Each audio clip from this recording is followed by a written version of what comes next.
वंदे मातरम। बिल्कुल शुरू से शुरू करते हैं। सबसे पहले हमसे, जबकि मेरा कोई डायरेक्ट फौज से कोई लेना देना नहीं है, मेंटोरिंग से, सर्विसेज से रिलेटेड जो बात है वो बिल्कुल अलग है। पहले ये बात आती है कि सबसे पहले आप लोगों ने इतना परेशान कर दिया कमेंट से लेके, ये से लेके, और हाँ मेरा कंसर्न है, डायरेक्ट मेरा फौज से कोई कंसर्न नहीं, लेकिन मेरा देश से कंसर्न है। ठीक है, तो ये कहा गया कि सर आप इस बात पे बोलिए कि हम लोगों का एग्जाम नहीं हो रहा है 2 साल से, करेक्ट? ये बात हुई थी, जिसके लिए सबसे ज्यादा हमको लेटर लिखे गए, हमसे बात की, सब आप लोगों ने कमेंट्स किए। दूसरी चीज ये कही गई कि जिनका 2 साल की उम्र निकल जाएगी सर, उनका क्या होगा, और फौज के एग्जाम ही नहीं हो रहे हैं, फौज की भर्ती नहीं निकल रही, ये सब हुआ। मैंने क्या किया, मैंने संवैधानिक तरीके से आप लोगों को बताया, क्योंकि मैं अपील नहीं कर सकता हूं, आप कर सकते हैं, क्योंकि आपके अगर कॉन्स्टिट्यूशनल राइट्स जो है, फंडामेंटल राइट्स, उसका अगर आपको लगता है कि नहीं पूरे हो रहे, तो आप कोर्ट जा सकते हैं, हाई कोर्ट, सुप्रीम कोर्ट। उस पर मैंने लगातार वीडियो की सीरीज की। उसके बाद मैंने 3 मार्च को लेटर लिखा, दूसरी बार लेटर लिखा माननीय महामहिम साहब को। तो इसमें दो बातें आती हैं। ठीक है, पहले महामहिम साहब को लेटर लिखा 3 मार्च को, उसके बाद यह लिखा कि बच्चों की 2 साल, क्योंकि कोविड के कारण 2 साल की इनकी उम्र की छूट हो। मैं तहे दिल से धन्यवाद करना चाहता हूं कि उसके बाद ये देखिए, उसके बाद ये लेटर का जवाब रक्षा मंत्रालय से। ठीक है, ये डेट है, ये पढ़ लीजिए। ठीक है, 26 मई को ये जवाब आता है मेरे पास। ये ब्रिगेडियर साहब हैं, ठीक है, डायरेक्टर जनरल साहब के एडिशनल ऑफिसर हैं, डायरेक्टर जनरल साहब के रतन कुमार ब्रिगेडियर साहब, और ये सीसी किया जाता है संबंधित पूरे मंत्रालयों को। ठीक है, मतलब विभागों को। उसके बाद मतलब इसको राष्ट्रपति साहब की तरफ से पिटीशन माने जाके उसके बाद फॉरवर्ड किया गया। उसके बाद रक्षा मंत्रालय ने उस चीज को संज्ञान में ले लिया राष्ट्रपति जी के आदेश पर। ठीक है, अब टूर ऑफ ड्यूटी और जो अग्निवीर का फिर अनाउंसमेंट हुआ, तो यहां पर सरकार का कहना क्या है कि फायदे गिनाए गए हैं सरकार की तरफ से, बिल्कुल, और बच्चों को जो है उसमें असहमति है कुछ लोगों की। मैं यहां पर एक बात करता हूं कि आपने मुझसे जो बोला था, मैंने क्या काम किया। मैं धन्यवाद की अपेक्षा नहीं करता हूं आपसे, लेकिन मैंने किया ना, मैं आपके साथ खड़ा था। मैंने यह काम किया सबसे पहले कि पत्र लिखकर, देखिए जो मांग की थी, मैं इस बात का धन्यवाद करता हूं कि मेरी तो मांग मानी गई है, और मतलब आपकी जो मांग थी, मेरा क्या लेना था, ना मेरे को फौज में भर्ती होना है, मेरा इससे कोई डायरेक्ट नहीं, ना मैं कोई एकेडमीज चला रहा हूं कि इससे मेरे को ट्रेनिंग में कोई संबंधित, तो मेरा कोई इससे डायरेक्ट कोई लेना देना नहीं है। ठीक है, भर्ती से संबंधित और इस सबसे, फिर भी मैंने, क्योंकि युवाओं की बात थी, देश के यूथ की बात थी, मैंने बात रखी। अब दूसरा पॉइंट ये आता है कि जब ये पत्र में हमें उस चीज का मई में एक चीज आ गया, मैं ज्यादा इसको शो ऑफ नहीं करना चाहता था, लेकिन जब ये इतना बड़ा हो गया कि आपदा को आपको अवसर में परिवर्तित करना चाहिए, लेकिन यहां पर अवसर को आपदा में परिवर्तित कर रहे हैं। मैं कोई भी आदमी जो दंगा कर रहा है, जो आगजनी कर रहा है, ये लड़के, इनको मैं नहीं मानता, और मुझे डाउट है इस पे इंटेलिजेंस की एक पूरी कमिटी होना चाहिए, बैठना चाहिए, और इस पे एक पूरी सर्च, पूरा बैकग्राउंड चेक होना चाहिए, इनके फुटेजेस खंगाले जाना चाहिए। और सीधी सी बात है, मेरे लिए धर्म के नाम पर कोई दंगा करे या फिर फौज की भर्ती के नाम पर दंगा करे, सब बराबर है, क्योंकि आप सरकारी संपत्ति, आप किस भारत माता को सर्व करने की बात कर रहे हैं? आप बात करें, आप भारत माता को सर्व करेंगे तो ये भारत माता की संपत्ति नहीं है, ये राष्ट्र की संपत्ति। आप इसको आग कैसे जला सकते हैं? इनको मैं किसी भी तरीके से, भारत का युवा वो जो फौज में जाकर देश की सेवा करना चाहता है, मैं नहीं मानता, क्योंकि शांतिपूर्ण तरीके से जो होना चाहिए कानून के दायरे में। अगर 144 धारा कहीं लगी है तो आप क्यों इकट्ठे होंगे 4 से ज्यादा? एक ये मैटर है। दूसरा मैटर ये करता है कि सरकार का कहना है, मैं पक्ष समझा देता हूं, फिर मेरा क्या तर्क है। सरकार का कहना यह है कि भाई आपको इसमें जो बेनिफिट्स होंगे, आपको 4 साल के लिए वो किया जाएगा, इंडक्ट किया जाएगा। मैं सिर्फ 2 चीजों पे बोलना चाहता हूं। पहली बात यह है कि पहले आप ये कह रहे थे कि सर भर्ती नहीं खुल रही, हमने प्रयास किए जितना हो सकता था, सर्वोच्च जगह आपकी बात पहुंचाई है मैंने, भारत के महामहिम साहब तक, उसके बाद उनके ऑर्डर पे रक्षा मंत्रालय पे कार्यवाही तक आई। ठीक है, तो मेरे से जो एक भारतीय के नाते बना और जो वादा किया था, जुबान दी थी, मैंने उसके लिए संवैधानिक तरीके से जो कर सकता हूं, मुझे पता है पत्रों से क्या हो सकता है, वो किया। उसके बाद जो सोशल मीडिया से कर सकता था वो भी किया। दूसरा, 2 साल की छूट का अनाउंसमेंट हो गया कल रात को। तो सीधी सी बात है, मैंने 2 ही चीजों की मांग की थी कि एक तो एग्जाम करवाया जाए, और दूसरा क्या मांग की थी कि 2 साल की रिलैक्सेशन मिलना चाहिए बच्चों को। ठीक, अब आते हैं दूसरी बात पे। स्कीम का ऐसा है कि देखिए 4 साल के लिए इंडक्ट होंगे, 25% जो लोग रख लिए जाएंगे, हम उन पर फोकस क्यों नहीं कर रहे हैं? 75% आप बेहतर बनिए ना, सब सर्वश्रेष्ठ, आप 25% में क्यों नहीं उसके आप आते हैं? उसके बाद जब 4 साल पहले तो आपको नौकरी मिल रही है, रोजगार मिल रहा है, ठीक है, आप एक रोजगार करिए, एक सम्मान की नौकरी है। उसके बाद राज्य सरकारों ने, कई राज्य सरकारों ने इसके लिए यह भी दे दिया, पहले तो सबसे पहले सीएपीएफ में आपको, सेंट्रल आर्म्ड पुलिस फोर्सेज में आपको प्रायोरिटी मिलेगी, तो उसके बाद आप कंटिन्यू कर सकते हैं। पहले तो आप फौज में ही कंटिन्यू कर सकते हैं नौकरी, और ये जो है ये आज का नहीं है। शॉर्ट सर्विस कमीशन जो है बहुत सालों से फौज में हो रहा है, और ऑफिसर्स में होता था, पहले 5 साल था, फिर 7 साल, 10 साल हो गया मेरे ख्याल से। अब दूसरी बात ये आती है इसमें, तीसरा पॉइंट ये आता है कि जहां पर आप अगर इसको पूरा समझेंगे इसको कि एक तरफ हमें फौज को मॉडर्न भी करना है और दूसरी तरफ तजुर्बा भी चाहिए जो सीनियर लोग हैं, ठीक है। तो उस पर 4 साल बाद जब ये स्कीम का जब 4 साल बाद पहला बैच आएगा, 2 साल आपके लिए बढ़ गए हैं, आप पहले आइए। तो उसके बाद कुछ बच्चों ने ऐसा पता चला कि आत्महत्या करी। भाई देखिए, मैं इस आत्महत्या वाले पे इसलिए नहीं बोलना चाहता, ये कौन सी बात हुई यार, नहीं, आप लड़िए। अगर मान लीजिए आप अच्छा फौज में नहीं गए, आप तो क्या देशभक्ति नहीं कर सकते? डॉक्टर अब्दुल कलाम साहब गए क्या? स्वामी विवेकानंद जी फौज में गए थे क्या? बात यह हमें राष्ट्र के लिए, राष्ट्रभक्ति के लिए सिर्फ फौज नहीं, उसके अलावा भी बहुत सारे। मान लीजिए आपका नहीं हो तो क्या आप आत्महत्या कर लेंगे? मैं इसका समर्थन नहीं करता हूं। दंगाइयों को समर्थन नहीं करूंगा जो आगजनी कर रहे हैं उनको। पहली बात तो मैं मानता नहीं, मुझे लगता है कि इन बच्चों के साथ मिलकर कुछ असामाजिक तत्व हैं जो ये कर रहे हैं, ठीक है। तीसरी बात यह करता हूं कि भाई आप आर्मी, नेवी, एयरफोर्स के चीफ्स, ठीक है, उनकी फोटो पे ऐसा कट का निशान लगाकर कुछ लोग शेयर कर रहे हैं। अच्छा, मतलब आप, अच्छा इसका निर्णय किसने लिया है? इसका निर्णय सरकार ने किसके साथ मिलकर लिया है? आर्मी, नेवी, एयरफोर्स, तीनों के चीफ के साथ मिलकर इसका निर्णय लिया गया है टूर ऑफ ड्यूटी का, ठीक है। तो इसकी प्रक्रिया को आप चैलेंज कैसे, अभी नहीं, संवैधानिक तरीके से जो भी करना है आप वो कर सकते हैं। भाई देखिए, वो आर्टिकल जो आपके यहाँ आपको सुप्रीम कोर्ट, हाई कोर्ट का मैं पहले प्रोसीजर बता चुका हूं, पैसे नहीं है तो नालसा में जाइए। मैटर यहां पर क्या करता है ना, बहुत सोचिएगा। रोजगार मिल रहा है, पहले तो आप अपनी एंट्री, अपनी कुवत साबित करके आप रोजगार लीजिए।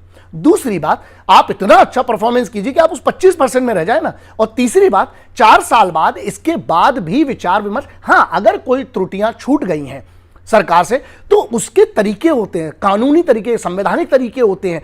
और मैं सीधी सी बात है, इसमें एक चीज मैं कहना चाहता हूं कि हां, इसमें इंप्लीमेंटेशन पे ग्राउंड लेवल पर, जैसे मेंबर ऑफ पार्लियामेंट्स को नहीं पता था, उसके बाद जो वहां के लोकल्स थे उनको नहीं पता था, स्कीम लॉन्च हुई तो लोगों को इसके बारे में जानकारी नहीं। अगर इसको प्रॉपरली अवेयर किया जाता, फिर लॉन्च किया जाता, यस, इस चीज को मैं बोलना चाहता हूं क्योंकि ये एक बहुत बड़ी चूक हुई है। लेकिन जहां बात आती कि आप आगजनी करने लगोगे, आप पूरी आर्मी, नेवी, एयरफोर्स के चीफ को गाली बकने लगोगे, आप भारत के प्रधानमंत्री, रक्षा मंत्री को ही गाली बकने लगोगे। एक मिनट, वो चुने गए हैं।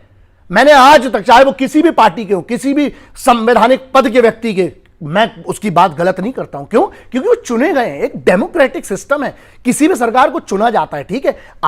मैं हमेशा एक बात याद रखिएगा, मतभेद होना ये डेमोक्रेसी में चलता है और होना भी चाहिए। आपकी मांग होना चाहिए, विरोध करने की पीसफुल मार्च की होती है अगर आपको परमिशन मिल रही है, 144 नहीं लगी तो।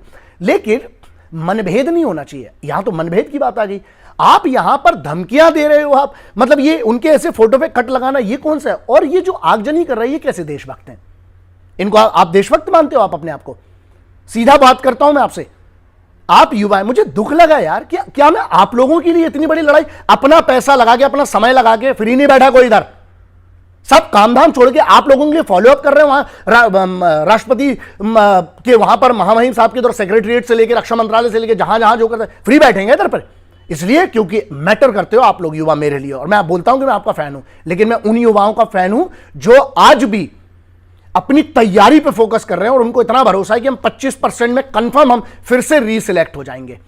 तो यहां पर ना थोड़ा संयम की जरूरत है।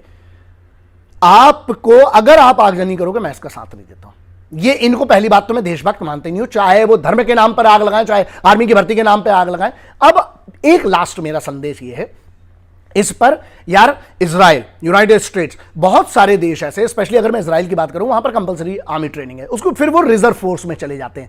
कई लोगों ने ये कहा, बहुत बुद्धिजीवी लोगों ने, कि ये लोग ट्रेनिंग लेने के बाद जब फौज छोड़ देंगे तो ये आतंकवादी बन सकते हैं। पागल आगल होके में दिमाग है तुम लोगों में? एक बार जो देशभक्त होता है, अच्छा अगर मेरा बी नेगेटिव ब्लड ग्रुप है तो मैं बदल कैसे लूंगा? अगर कोई देशभक्त है ना तो वो देशभक्त ही रहेगा, वो सरकारी संपत्ति और देश के खिलाफ हथियार नहीं उठाएगा।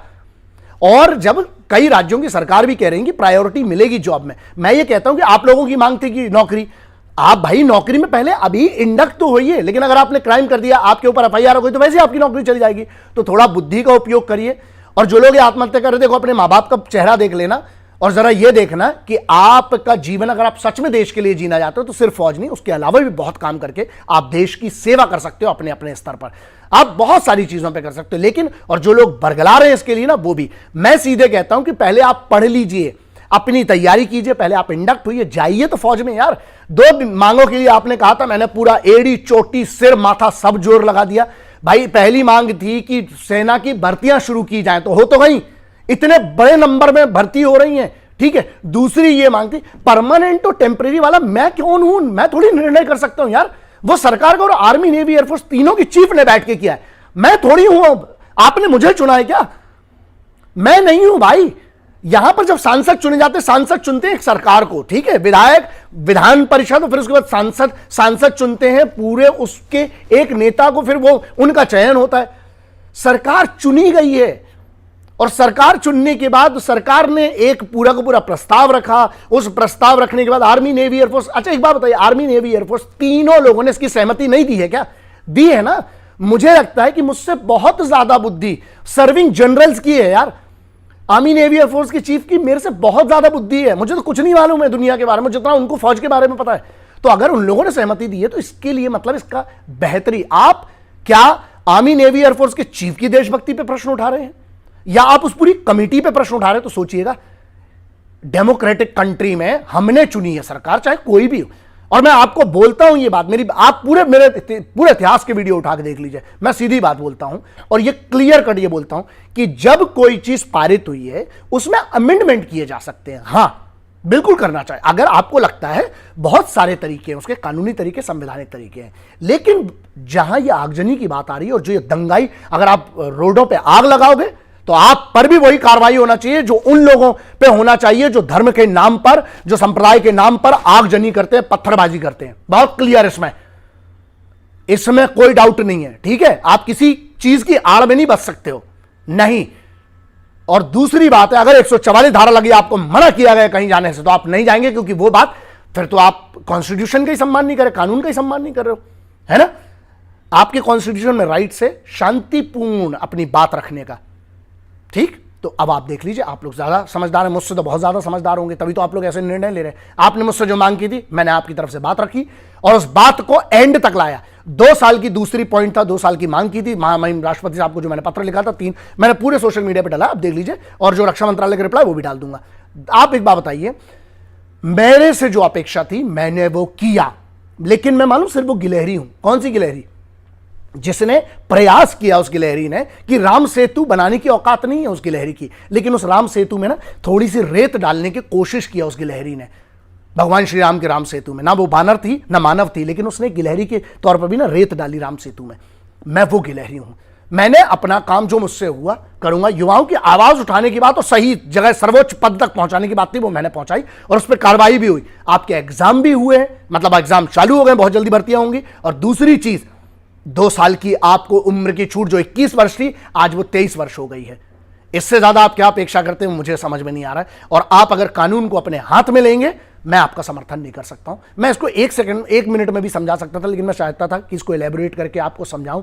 अपनी आप पूरी मेहनत करिए, जो मिल रहा है आज आपको, इतना बड़ा एक स्कीम आई है, स्कीम इन द सेंस आपको एक मौका मिल रहा है आज आपको देश सर्व करने के लिए।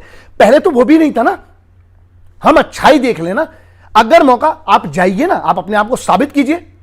आप उसमें मान लीजिए आप निकाले भी जाएंगे तो आप आत्महत्या का रास्ता चुनेंगे, मैं इसका समर्थन नहीं करता हूं भाई। मेरे ऊपर भी बहुत परेशानी आई, मैंने भी बहुत झेला है, मरने की नहीं सोची लेकिन लड़ने की सोची है। अब बाकी आपकी मर्जी है। जय हिंद, वंदे मातरम, इंकलाब जिंदाबाद, भारत माता की जय।